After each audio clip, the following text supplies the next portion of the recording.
ketika nanti sudah terpilih siapa presidennya, pasti kan banyak kayak masyarakat yang mungkin kecewa gitu, dan pasti banyak banget nih informasi-informasi yang beredar juga. Kira-kira informasi apa nih yang kita harus waspadai lagi setelah pasca pemilu? Yang banyak menjadi perbincangan dan perdebatan itu biasanya adalah yang terkait dengan hasil quick count ya, atau hasil hitung cepat. Hal ini juga bisa menggiring opini kita justru untuk melakukan tindakan-tindakan yang kurang baik. Ini juga sudah terjadi di pemilu khususnya tahun 2019 yang lalu gitu kan.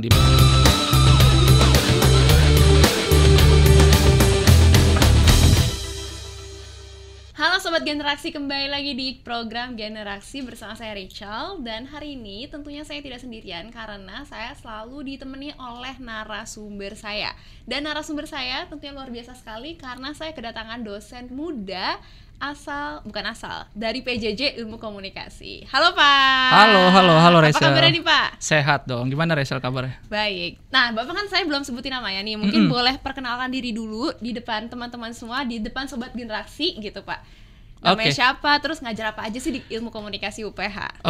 Terima kasih Rachel. Halo teman-teman semua, perkenalkan nama saya Herman Purba. Saat ini saya mengajar di Pendidikan Jarak Jauh Ilmu Komunikasi di Universitas Pelita Harapan. Saya banyak mengajar mata kuliah pengantar ilmu komunikasi, teori komunikasi, pengantar IMC juga, dan beberapa mata kuliah lain. Selain itu juga saya punya concern khusus juga untuk isu-isu terkait dengan literasi digital. Mungkin itu sih sekian perkenalan. Berarti Generasi ini salah satu platform yang tepat ya Pak? Betul Karena kan sekali. salah satu cara untuk literasi digital gitu ya? Betul sekali. Oke Pak, nah saya dengar-dengar nih Pak, Bapak katanya bergerak di bidang Mavindo. Mavindo ini apa sih Pak sebenarnya? Mavindo itu adalah sebuah organisasi yang punya concern terhadap isu-isu politik yang ada di Indonesia gitu, khususnya bagaimana politik ini sekarang berkembang, tapi selain berkembang juga dia banyak juga politik-politik yang negatif. Salah satunya adalah bentuk-bentuknya dalam fitnah dan juga hoax. Makanya lahirlah organisasi Mavindo ini yang merupakan singkatan dari Masyarakat Anti Fitnah Indonesia. Nah, Mavindo ini juga tersebar di berbagai provinsi yang ada di Indonesia, salah satunya di Banten, dan di Banten ini adalah saya salah satu anggota yang ada di dalamnya. Nanti Mavindo ini berkoordinasi dengan mitra-mitra yang ada di provinsi-provinsi tersebut untuk menyelenggarakan kegiatan-kegiatan yang terkait dengan literasi digital, khususnya untuk dua segmentasi ya. Yang pertama itu pemilih pemula dan yang kedua adalah para lansia gitu. Jadi itu menjadi dua fokus utama kita, yang salah satu kegiatan besarnya disebut juga dengan tular nalar gitu. Kita biasa melakukan kegiatan sekolah kebangsaan. Yang pertama itu untuk pemilih pemula, biasanya ditujukan untuk anak-anak SMA yang baru akan memilih di kesempatan pemilu 2024 nanti, dan juga para lansia karena mereka juga merupakan salah satu segmentasi yang cukup besar tapi mungkin belum tersentuh oleh pemerintah gitu. Jadi Mavindo ini adalah Masyarakat Anti Fitnah Indonesia ya. Betul sekali Rachel. Nah terkait anti fitnah ini, sebenarnya kan saya kan pemilih pemula ya Pak ya. Iya. Jadi saya juga termasuk harusnya menjadi target di Mavindo ini ya Pak ya sebenarnya. Iya betul sekali sih harusnya. Iya. Nah terus saya mau nanya nih, sebenarnya informasi apa sih yang harus kita waspadai menjelang pemilu gitu Pak? Apalagi nanti 2024 tanggal 14 Februari kan kita bakal pemilu. Sebenarnya informasi apa yang kita harus waspada nih Pak? Sebagai pemilih pemula tentunya. Kalau kita sebagai pemilih pemula, ini kan kita sekarang berada di generasi Z berarti ya, dan juga milenial gitu ya. Nah, ini kan sudah sangat terpapar dengan perkembangan teknologi sekarang ini gitu kan, dan yang mana kita tahu salah satu sifat dari teknologi digital khususnya juga media sosial itu adalah anonim, dia bersifat anonim gitu kan. Jadi kita tidak tahu siapa yang mengirimkan informasi tersebut. Nah, ini yang perlu kita waspadai sebenarnya, karena banyak sekali sekarang informasi-informasi yang beredar itu kita tidak tahu siapa pengirimnya, tapi informasi ini bergerak bisa menggiring opini kita untuk mempercayai informasi tersebut gitu. Itu salah satu informasi yang memang harus kita waspadai. Terkadang informasi-informasi ini juga menggiring opini kita justru ke arah tindakan yang negatif gitu. Nah, misalkan terkait dengan isu-isu SARA atau politik identitas dan lain-lain sebagainya gitu. Dan ini merupakan informasi yang kerap kali banyak kita temukan di media sosial saat ini, apalagi terkadang kita juga temukan misalkan Rachel juga mungkin main media sosial seperti TikTok ataupun Twitter ataupun juga Instagram. Kadang informasi tersebut tidak penuh gitu kan didapatkan. Jadi hanya berupa potongan-potongan saja, tapi kita bisa langsung percaya terhadap informasi tersebut gitu. Nah, ini yang menjadi harus kita waspadai karena kita terkadang kurang kurang bisa memverifikasi informasi tersebut. Kita hanya mengkonsumsinya dengan cepat, jadi kita langsung percaya pada informasi tersebut, padahal kita belum tahu nih pengirim informasi tersebut siapa, informasi tersebut benar atau tidak, tapi kita langsung mempercayai dan kita merubah opini kita untuk ikut pada pemberitaan tersebut gitu. Oke, berarti yang tadi seperti Bapak bilang gitu ya, kita tuh harus waspada, dan justru spekulasi-spekulasi yang ada di media sosial harusnya kita nggak boleh gampang percaya, karena kan kalau sebagai pemilih pemula nih, kita sering menggunakan media sosial nih Pak buat lihat-lihat informasi. Sebenarnya itu baik atau enggak sih Pak, lihat-lihat dari media sosial? Di satu sisi sih sebenarnya baik ya untuk mencari informasi lewat media sosial, karena salah satu yang ditawarkan oleh media sosial itu juga kecepatan dalam mendapatkan informasi gitu kan. Nah, ini juga menjadi salah satu keuntungan kita ketika kita mengakses informasi itu lewat media sosial gitu. Nah, tapi terkadang yang jadi permasalahan adalah dengan kecepatan itu, terlebih juga dengan arus informasi yang terus berkembang dengan sangat cepat, kita jadi kadang susah untuk memilah dan memilihnya. Mana sih informasi yang benar dan juga mana informasi yang tidak benar. Itu mungkin yang harus menjadi salah satu fokus perhatian kita ketika kita sedang mengakses informasi yang ada di media sosial. Mungkin itu sih. Nah, kalau gitu nih Pak, itu kan saya kan tanya nih, menjelang pemilu di tahun 2024, tapi nanti kan pasca pemilu nih Pak, ketika nanti sudah terpilih siapa presidennya, pasti kan banyak kayak masyarakat yang mungkin kecewa gitu, dan pasti banyak banget nih informasi-informasi yang beredar juga. Kira-kira informasi apa nih yang kita harus waspadai lagi setelah pasca pemilu? Pasca pemilu berarti setelah pelaksanaannya ya? Iya, setelah pelaksanaannya. Oke. Salah satu yang mungkin jadi perhatian ketika sudah selesai pemilu ini, yang banyak menjadi perbincangan dan perdebatan itu biasanya adalah yang terkait dengan hasil quick count ya, atau hasil hitung cepat. Ini merupakan salah satu dilema juga ya. Di satu sisi kita butuh untuk mendapatkan hasil dari pemilihan tersebut, hasil dari pemilu tersebut dengan cepat gitu. Tapi di sisi yang lain terkadang hal ini juga bisa menggiring opini kita justru untuk melakukan tindakan-tindakan yang kurang baik. Ini juga sudah terjadi di pemilu khususnya tahun 2019 yang lalu gitu kan, dimana kalau kita ingat di tahun 2019 yang lalu itu ada beberapa lembaga survei mengklaim salah satu paslon itu dinyatakan menang, sedangkan di lembaga survei yang lain justru berkata sebaliknya gitu. Dan ini juga akan mudah sekali untuk membentuk opini di tengah masyarakat, khususnya mereka yang tidak memverifikasi informasi tersebut lagi gitu. Khususnya untuk mereka yang mungkin kurang aware juga dengan teknologi, jadi apa yang mereka lihat aja mereka langsung percaya. Nah, ini juga jadi salah satu informasi yang nanti harus kita waspadai. Jadi ketika mungkin muncul hasil quick count dan lain sebagainya, kita harus verifikasi lagi ini quick count-nya berasal dari mana, terus kita cek juga lembaga survei yang lain gitu. Dan dan mungkin juga kita lebih baik untuk menunggu saja gitu hasil resminya nanti seperti apa. Dan informasi-informasi yang lain sih mungkin akan banyak juga nanti beredar, seperti mungkin propaganda negatif juga mungkin akan muncul juga nanti di tengah masyarakat, dan itu mungkin kita harus lebih hati-hati lagi dalam memilah informasinya gitu. Oke, berarti kita sebagai generasi pemula yang memilih presiden nanti, kita harus juga double check gitu ya. Betul sekali.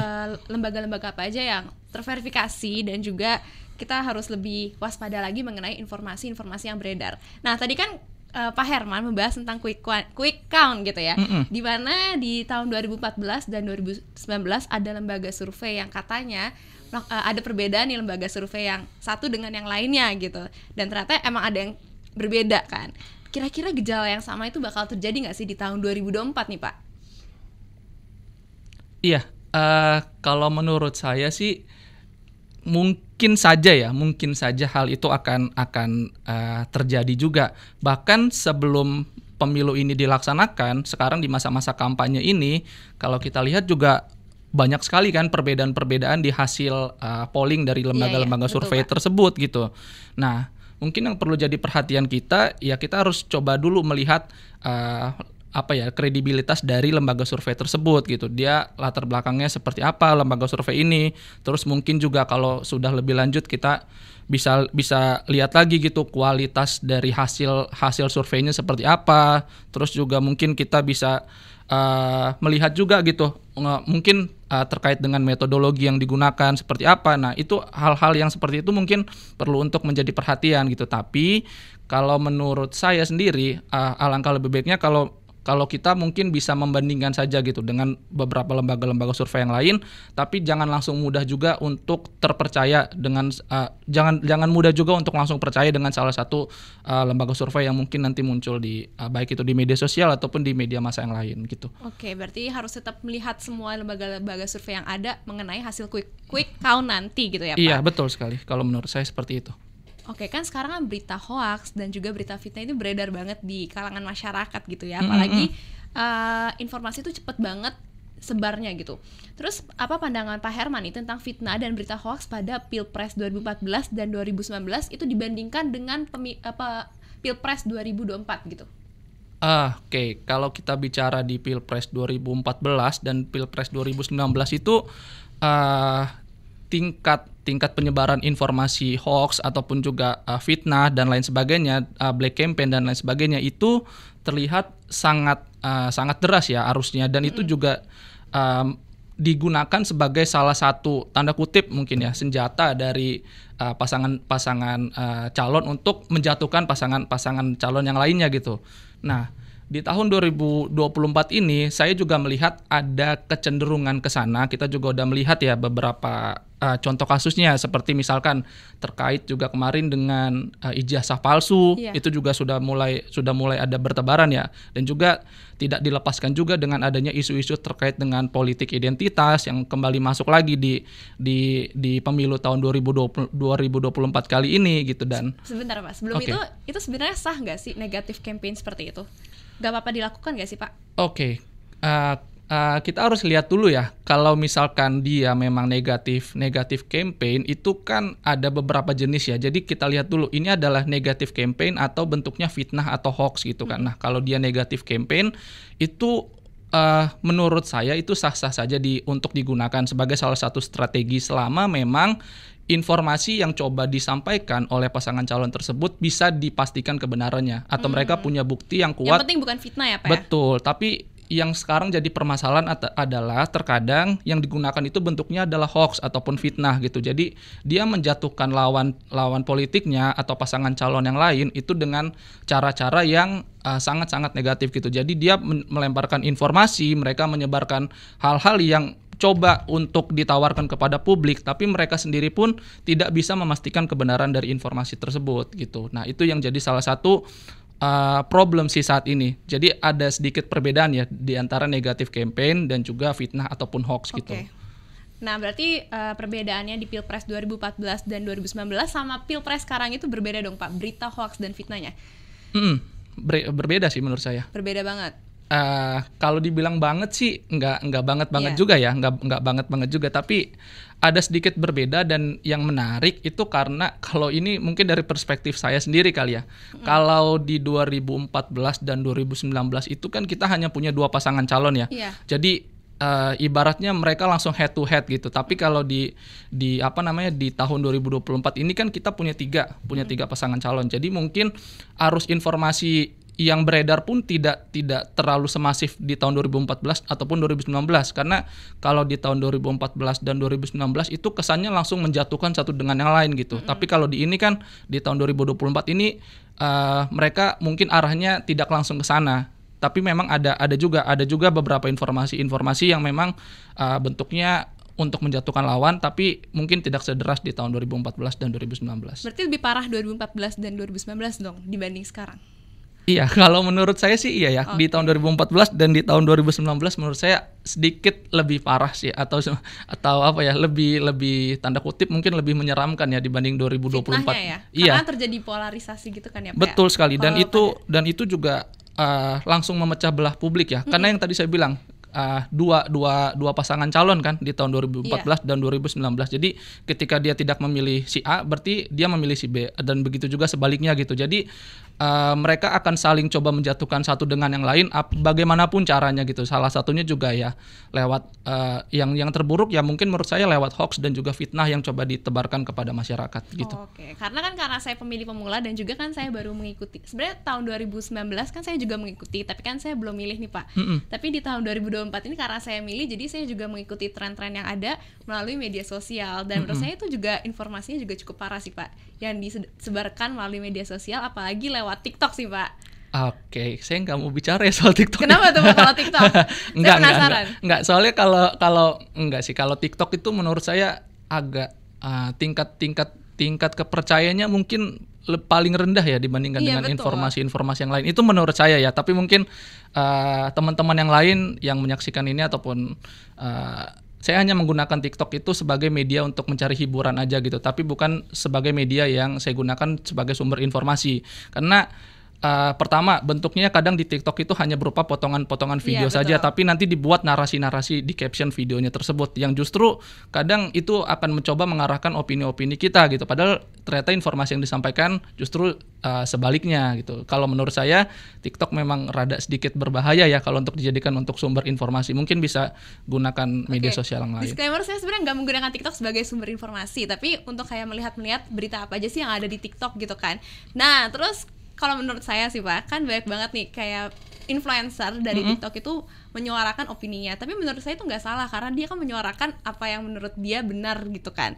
Iya. Dan itu kan emang benar mempengaruhi masyarakat yang menonton dia. Betul. Nah, emang menurut Bapak itu salah Pak kalau kayak gitu?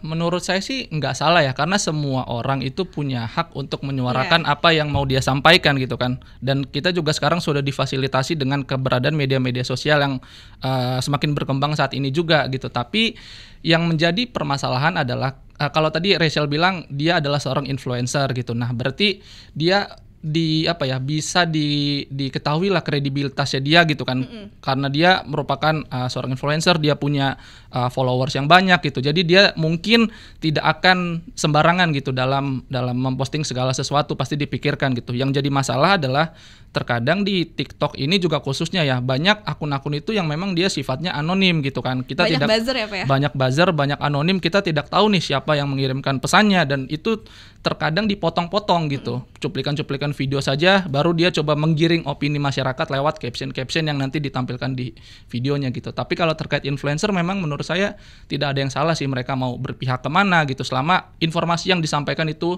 bisa dipertanggungjawabkan gitu. Oke, nah karena saya pemilih pemula juga nih Pak, saya juga mau nanya nih, kira-kira apa yang harus kita antisipasi sebagai pemilih pemula untuk mengatasi berita hoax dan juga fitnah nih Pak? Oke, sebagai pemilih pemula, apalagi teman-teman sudah bisa menggunakan media digital juga dengan baik gitu ya. Pasti yang pertama adalah kita harus memverifikasi dulu informasi-informasi yang kita terima. Kita bisa coba verifikasi informasinya itu lewat disinilah peran dari media massa mainstream untuk coba menjadi sumber informasi yang mana masyarakat itu nanti bisa coba melihat informasi tersebut benar atau enggak gitu. Misalkan kita mendapatkan informasi, contohnya tadi Rachel ya dapat dari TikTok gitu. Nah, kita lihat dulu nih, coba kita lihat di kompas.com, di detik.com dan lain sebagainya yang media-media massa yang kredibel, kita coba lihat informasi tersebut benar atau enggak gitu. Terus juga sekarang pemerintah juga sudah semakin masif ya coba untuk mengatasi hoax dan juga fitnah ini, salah satunya juga dengan meluncurkan platform-platform untuk kita cek fakta gitu. Itu juga sudah banyak sekali di media sosial, seperti misalkan contohnya cekfakta.com itu sudah ada juga dari Kemenkominfo gitu. Terus juga yang satu yang menarik juga upaya dari pemerintah yang sudah dilakukan adalah kita juga bisa melakukan pengaduan kepada pemerintah lewat email di aduankonten@kominfo.com atau apa ya, saya juga kurang ingat gitu. Tapi maksudnya salah satu yang menarik dari pemerintah upaya-upaya yang dilakukan itu loh. Jadi mereka sudah memfasilitasi kita dengan website untuk melakukan cek fakta, dan dia juga sudah melakukan upaya untuk kita bisa melaporkan ketika kita mendapatkan informasi yang kita rasa hoax ataupun bentuknya fitnah gitu. Jadi mereka juga sudah hadir di tengah masyarakat untuk hal tersebut. Jadi pemerintah juga berperan lah ya untuk mengatasi berita hoax dan juga fitnah. Media massa dan juga pemerintah sudah berperan untuk hal tersebut. Tinggal dari kitanya aja. Benar. Wah, tadi keren banget ya saran dari Pak Herman buat kita semua, apalagi sebagai generasi yang baru pertama kali memilih gitu ya Pak. Jadi kita harus bijak dalam memilih presiden dan juga kita harus melihat berita-berita yang ada nih, sumber informasi yang ada. Tapi sebelum kita menyelesaikan acara kita hari ini Pak, saya punya sesuatu buat Bapak. Apa tuh? Jadi setiap narasumber yang datang ke Generaksi selalu dikasih kaos. Yeay. Ada kaos nih. Muat gak Pak itu kira-kira? Muat dong. Jadi sama dong nih kita. Iya, sama dong. Oke, nanti saya pakai deh. Langsung boleh, gini ya, Pak. editor. Bercanda. Oke. Ini kan anak muda kan harus ini Benar. harus peka terhadap Betul. isu-isu yang lagi tren ada, ya. gitu Salah kan. satunya ya transisi. Transisi. Ya kalau bisa ya editor tolong langsung. Mantap. Oke, nah kan Pak Herman udah dikasih kaos nih. Oh, jadi ada imbalannya nih kalau kasih kaos harus kasih sesuatu lagi ya? Iya Pak gitu. Saya nggak dikasih Pak. Boleh. Apa ya? Makasih. Yaudah. Oke. Nah, sebagai generasi muda kita itu harus bijak agar tidak termakan oleh berita hoaks dan fitnah dengan sumber-sumber kredibel seperti cek fakta dan juga melakukan pengaduan yang sudah disediakan oleh pemerintah. Jadilah generasi muda yang pintar dan sebentar lagi kan kita bakal pemilu nih. Jadi jangan sampai kita termakan oleh berita hoaks. Saya Rachel pamit undur diri. Saya Herman pamit undur diri juga. Sampai jumpa di episode berikutnya. Dadah. Bye.